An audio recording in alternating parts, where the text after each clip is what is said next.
पंडित को ने भगवद गीता में लिखा है, यस्य सर्वे समारंभा काम संकल्प वर्जिता ज्ञानाग्नि दग्ध कर्माण तामाहु पंडितम बुधा। यस्य सर्वे समारंभा, जिसके सब कुछ जो आरंभ, जो जितने भी कर्म है, काम संकल्प वर्जिता, यानी कोई कामना कोई संकल्प के बिना, काम संकल्प वर्जिता, यानी ऐसे व्यक्ति के जो कर्म है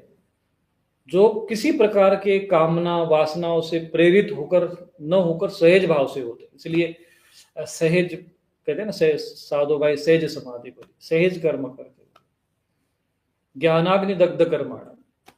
और ज्ञान की अग्नि में जिसके सारे कर्म जल गए, अर्थात जो मुक्त हो गया, कर्म ही नहीं रहेंगे जब भाई, उसके पर क्यों शरीर का कर्म रह गया, प्रारब्ध शेष रह गया,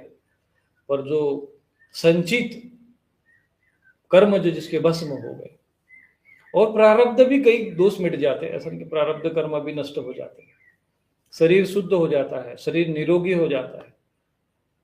योगी और रोगी कोई कॉम्बिनेशन थोड़ी बनता है ऐसा, जब योगी होगा वो रोगी नहीं होगा, रोगी होगा तो योगी नहीं होगा।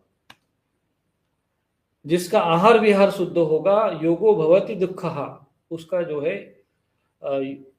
योग जो है वो उसके दुखों का नाश करने वाला होगा, शोक मोह रोग सब कुछ नष्ट हो जाएगा उसका। तो ऐसी जो साधना उपासना करते हैं, ज्ञानाग्नि दग्ध कर्माणम, और ज्ञान की अग्नि से जिसके कर्म दग्ध हो गए, तम आहु पंडितम बुधाः, उसको पंडित लोग कहा जाता, उसको जो बुद्धिमान लोग पंडित कहते हैं। अब यहाँ पंडित किसको कहा जाता है?